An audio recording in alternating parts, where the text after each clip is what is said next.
Talvez você tenha clicado nesse vídeo por ter várias dificuldades, seja de comunicação com as pessoas ao seu redor, com seus chefes, com colegas, relacionamentos amorosos, todas as esferas possíveis de comunicação e relacionamento. E sim, não conseguir se expor a essas experiências geralmente podem te trazer vários prejuízos diferentes e te fechar portas. Até porque se você não é herdeiro, dificilmente você vai conseguir viver uma vida com um pouquinho mais de tranquilidade sem se expor a absolutamente nenhum tipo de risco ou a nenhum tipo de relacionamento e conversas em geral, seja para uma entrevista de emprego, seja para uma prova, apresentar um trabalho, ou até mesmo para dar aquela cantada em alguém, que é sempre útil a gente ter esse jogo de cintura, digamos assim. E cara, pode ser muito difícil a gente ultrapassar essa barreira social da exposição e essa barreira social de conseguir comunicar as nossas ideias para alguém. Eu gosto de sempre pensar naqueles conselhos que o Link de The Legend of Zelda costuma dar, e são palavras muito sábias.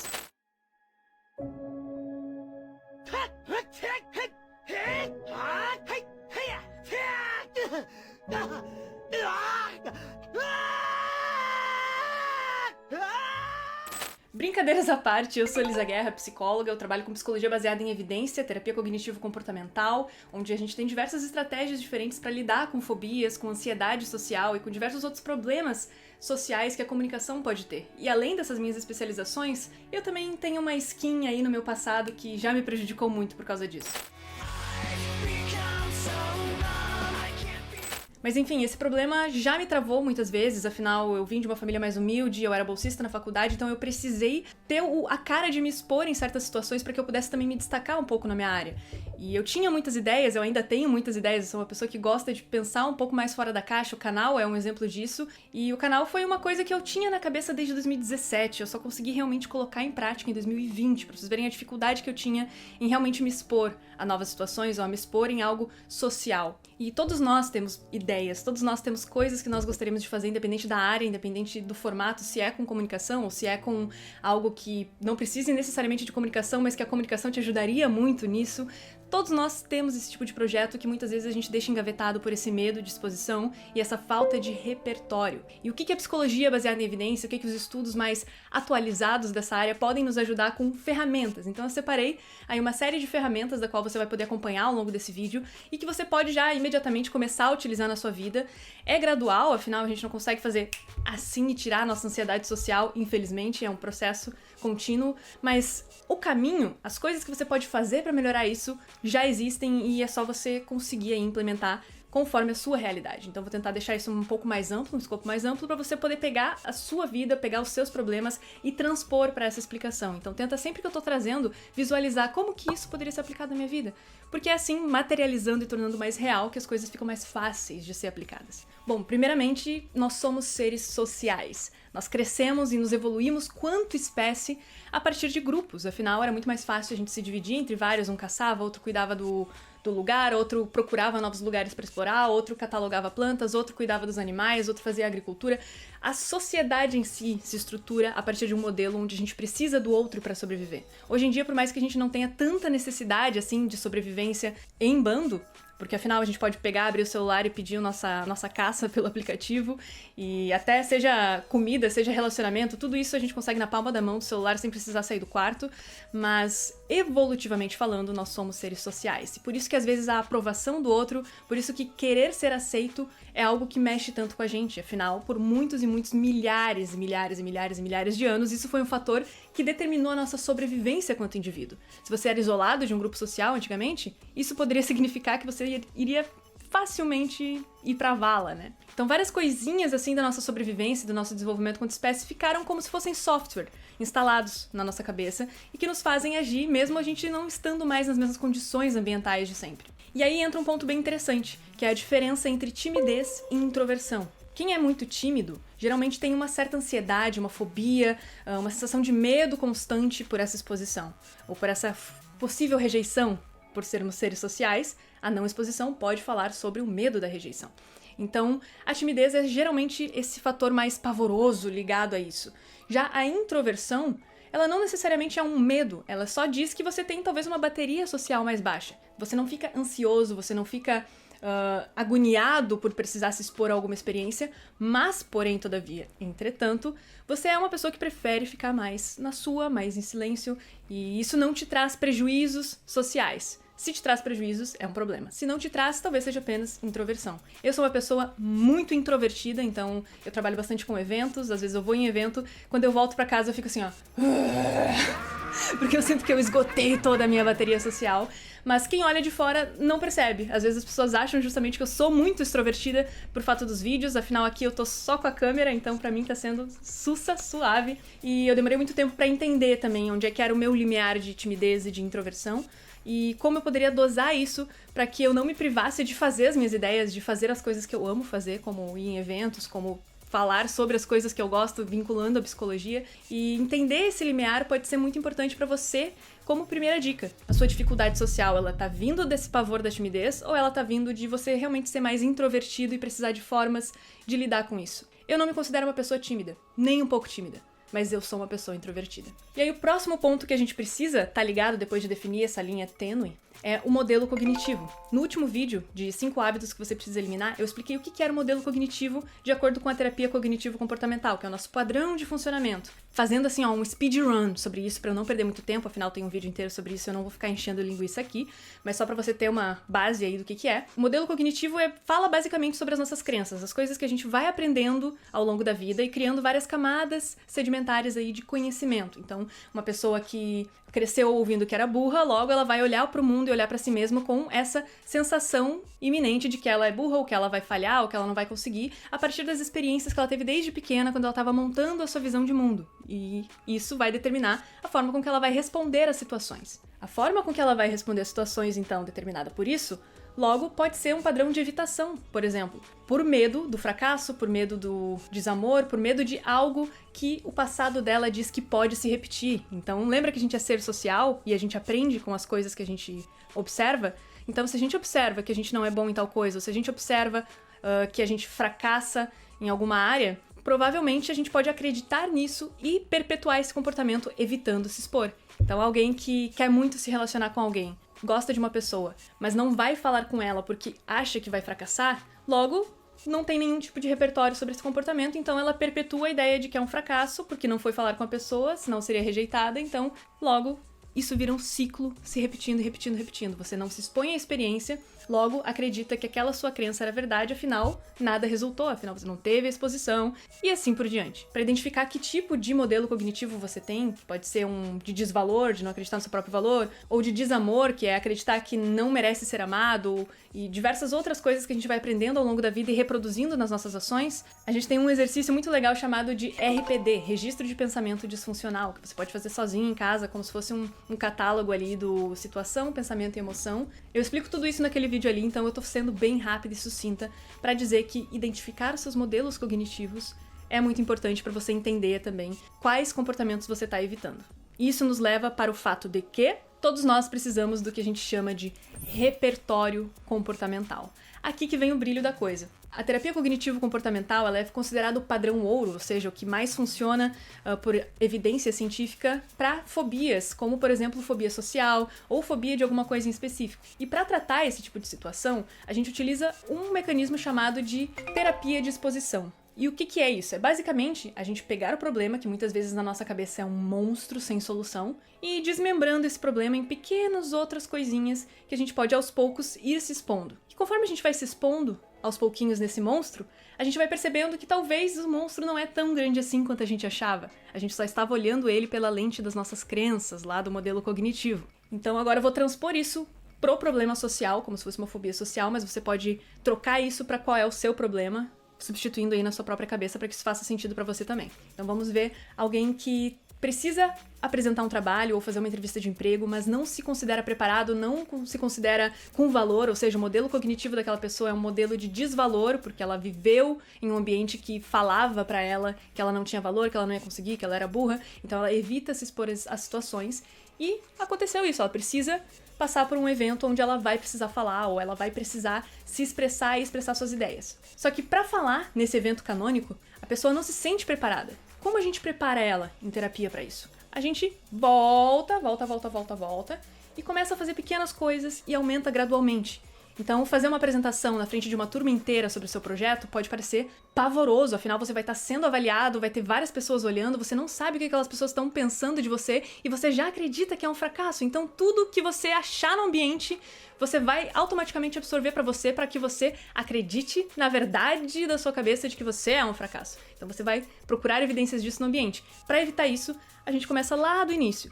Vamos imaginar num nível de 1 a 5 de desconforto, onde 5 é essa apresentação, ou seja, é muito desconfortável. O que você acha que poderia ser um nível 1 e 2 de desconforto? Talvez dar bom dia pro porteiro? Talvez seja 1 e 2. É um pouquinho desconfortável para você que não gosta de se comunicar, mas é sustentável ainda.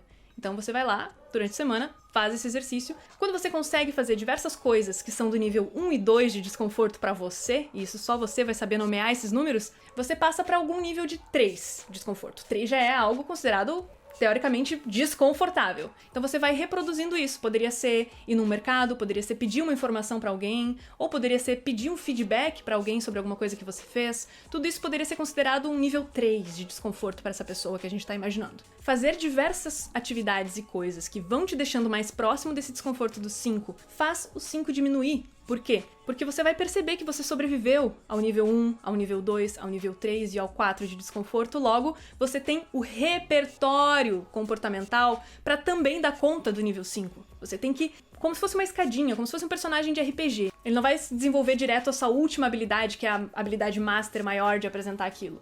Ele vai primeiro desenvolver várias outras habilidades secundárias que juntas vão preparar ele para ter ali o XP suficiente da masterpiece da habilidade que ele vai ter. Claro que para traçar esses níveis de desconforto e para poder te ajudar a fazer a exposição aos poucos até chegar num nível confortável na tarefa que você precisa realizar, o auxílio de um profissional ia ser assim, cair como uma luva, porque ali você vai conseguir fazer todo um acompanhamento certinho com um profissional de terapia cognitivo-comportamental, ele poderia te direcionar para isso, para que as suas ideias e projetos possam ser realmente executadas, né? Como eu falei, existem muitas pessoas com ideias maravilhosas que não saem da gaveta, seja por medo da exposição, seja por medo do fracasso em si, porque às vezes a exposição em si não é um problema pra você, mas o medo de fracassar às vezes é o que te trava muito mais, porque afinal você tem a crença de que aquilo já não vai dar certo, porque é o que você aprendeu sobre você mesmo. Pra desaprender isso, gradualmente se expondo e observando os resultados positivos que essas pequenas exposições vão te trazer. A próxima ferramenta é o que a gente chama de exame de evidências. Depois dessas exposições, a gente consegue fazer um aparato de coisas para fazer um exame de evidência sobre elas, e isso vai te dar um chão sólido para você pisar, independente do que for. A gente pode fazer um exame de evidência seja para algum desafio, seja para ter que fazer uma prova da qual você se sente que não vai conseguir, seja para se expor em público, como é o assunto do vídeo aqui. Enfim, diversas dificuldades que você pode estar tendo agora, tenta abstrair o tema do vídeo e tenta pensar na sua.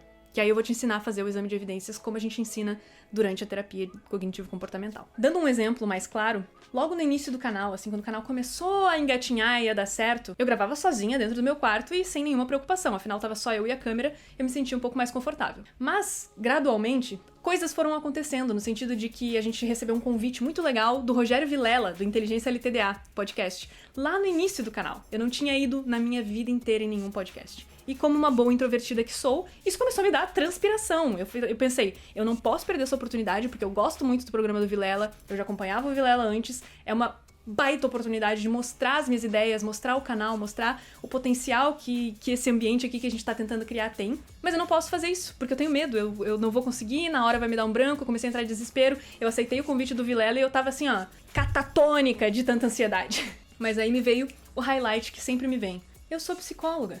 Então eu sabia o material teórico que eu precisava aplicar em mim mesma para que eu conseguisse driblar esse sentimento horrível de ansiedade de me expor. E aí que entra o exame de evidências. O exame de evidências veio na teoria de que eu vou fazer uma lista, todos os micropassos, tipo aqueles passos que a gente falou agora da exposição, né, da terapia de exposição. Eu vou fazer todas essas listas de micropassos de coisas que são do fator 1, 2, 3 e 4 de nível de desconforto, já que esse podcast é nível 5 pra mim, é 5, 6, 7, vermelho gritante em marca-texto. Então eu vou pegar todas essas outras coisas e fazer um listão, porque eu vou fazer o meu exame de evidências. Eu vou pegar todas as evidências que eu tenho ao longo da minha vida de que sim, eu estou preparada para esses 5, e a partir daí tentar absorver e me dar um estado mais basal de ansiedade, ou seja, olhar para a ansiedade e dizer, aqui não, a gente já tem repertório para isso. Então te controla. Foi exatamente assim, eu peguei a ansiedade, olhei pra ela e falei isso. Quem dera fosse fácil assim, né? Mas enfim. Tem mais histórias sobre esse podcast, inclusive, de quão nervosa eu tava. Eu posso fazer um reels, talvez, falando sobre isso. Foco aqui, foco, Elisa! Então, como é que foi o meu exame de evidências pra essa situação específica, do qual você vai poder aí mesclar pra sua situação? Primeiro, gravar em casa me dava um pouquinho de desconforto no início. Eu fui fazendo e repetindo. Logo, começou a ser mais natural pra mim. Então, esse era o meu nível 1 e 2 de desconforto. E eu tava dando conta dele. Tava super tranquilo. Aí eu tinha outras situações, por exemplo, eu já tinha participado de podcast virtual em casa, onde eu botava o fone ali e conversava com a galera, e foi super bem, deu tudo certo, então botei também como outra evidência de que sim, eu poderia enfrentar aqueles 5 trabalhos da faculdade. Então, como eu queria falar coisas mais teóricas e mais elaboradas nesse podcast, eu pensei, e se me der branco na hora, as pessoas vão achar que eu não sei de nada, as pessoas vão achar que eu sou uma burra, as pessoas vão achar que eu tô ali fazendo nada, ou que eu tô falando besteira, meu Deus, comecei a entrar em colapso. Pera, já apresentei trabalhos da faculdade, já tinha o domínio sobre aquilo, já tava lá pelo meu penúltimo semestre, ou seja, já eram 4 anos estudando psicologia, tendo esse repertório, então cataloguei tudo isso de uma forma de me dizer, sim, você tá pisando em um chão sólido do qual você domina, tá tudo bem, não precisa deixar a ansiedade vir como um turbilhão te amassando. Quesito conteúdo. Eu tava falando de coisas que eu amava e que eu consumia a minha vida inteira, que eram jogos, eram filmes, eram séries, animes, são coisas que eu vivi imersa nesse conteúdo. Não tinha como eu não saber ou eu não ter o que falar naquele momento, porque refletir sobre a minha vida, eu saberia o que falar simplesmente pelo fato de eu já ter consumido aquilo de alguma forma. Então, todas essas evidências de coisas que eu já fiz no passado, que são pequenas, mas juntas elas me dão uma segurança, uma grande segurança de que sim, eu posso pisar nesse degrau mais em cima. E se der errado nesse degrau mais em cima, não tem problema, olha quantas outras coisas nos degraus abaixo deram certo. Então esse aqui seria só mais um dos degraus. Então esse meu 5 foi pra 4. E esse 4 eu fui desmartelando, martelando até ele ir pra um 3. Não consegui baixar do 3, mas faz parte. Ficou no 3, deu certo. E olha que loucura. Ele ficou no 3, deu certo, e depois eu fiz outras coisas, como por exemplo, apresentar palco em evento da BGS, que era um bagulho ao vivo, na hora, com multidão olhando, e eu pensei, meu Deus! Logo, aquele podcast, ele se tornou um dos degraus do meu exame de evidência. Então, antes eu tinha feito o exame de evidência pra poder tancar aquele podcast, e quando deu certo, ele se tornou mais um dos degraus do meu exame de evidência pra próxima coisa grande que eu gostaria de fazer. Então essa é a moral, é você encarar as coisas não só como algo que você precisa diminuir a sua ansiedade sobre ela, mas também encarar ela como algo que vai te dar a base pra outro desafio. Olhar que você vai querer mirar mais em cima depois, e isso aqui vai ter que ser executado para que todos os outros degraizinhos façam sentido. Tá dando pra entender? Então é isso, às vezes aquele monstro que parece ali em você, quando você tenta desmembrar ele e levar ele pra degraus de ansiedade mais baixo a partir do exame de evidências, ele pode acabar, por maior que esse monstro seja, ele pode acabar sendo um degrau que vai ser tão grande quanto o medo que você tinha dele, para que você possa enfrentar outras coisas depois com a consciência limpa de que você fez a exposição, que a gente falou no tópico anterior, e que agora você tem aí um artefato a mais para usar no seu exame de evidências que a gente tá falando agora. Então são 2 ferramentas que, na minha opinião, tanto para fator social de interação, entrevista de emprego, relacionamento, iniciar aí uma investida em alguém, tudo isso pode ser utilizado com base nesses passos aí da terapia cognitivo-comportamental para diminuir o seu nível basal de ansiedade e te deixar mais confortável e mais seguro de fazer isso.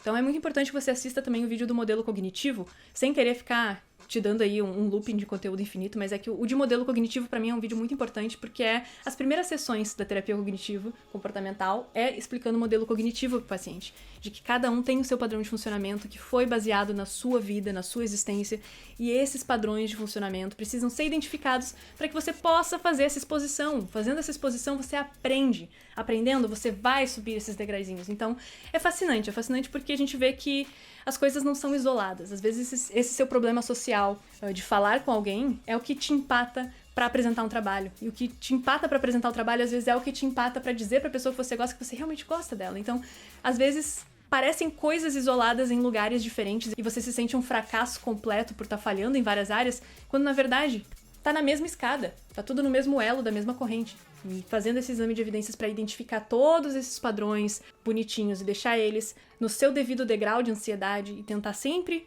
empurrar um pouquinho mais para baixo, vai te ajudar a entender todo esse emaranhado de coisas que podem estar aí conectada no mesmo modelo cognitivo. Espero que você tenha gostado desse vídeo. Ele é um vídeo um pouquinho mais prático, então por mais que eu tenha tentado trazer umas situações aí mais da vida real, algumas situações também que me impactam, eu tentei deixar as ferramentas bem mais didáticas para que você possa usar elas, seja para o social, seja para qualquer outra área da sua vida. São ferramentas que não são únicas exclusivamente para falar com outras pessoas ou para falar melhor em público. A gente pode tentar fazer algum pouquinho mais de oratória, coisas assim, mas o que eu entendo mesmo é como segurar essa ansiedade aí pelo cangote e jogar ela para fora. Muito obrigada pela atenção de sempre e antes uma palavrinha do nosso patrocinador. Hoje eu quero falar pra vocês do meu queridinho headset Murdoch, que é sem sombra de dúvidas o meu favorito. Eu já falei sobre ele aqui e eu tô falando de novo, porque já utilizei diversos outros headsets, mas esse ele é o mais confortável, então eu consigo trabalhar e jogar e afins sem ter que ficar tirando por desconforto ou afins. Ele é bem leve, apesar do tamanho, então ele isola muito bem. Tem microfone removível e diversos modos que você pode ir trocando ali de som, então é bem legal e eu recomendo pra vocês, tanto pra quem trabalha o dia inteiro quanto pra quem gosta de jogar. Obrigada pela atenção de sempre e tchau!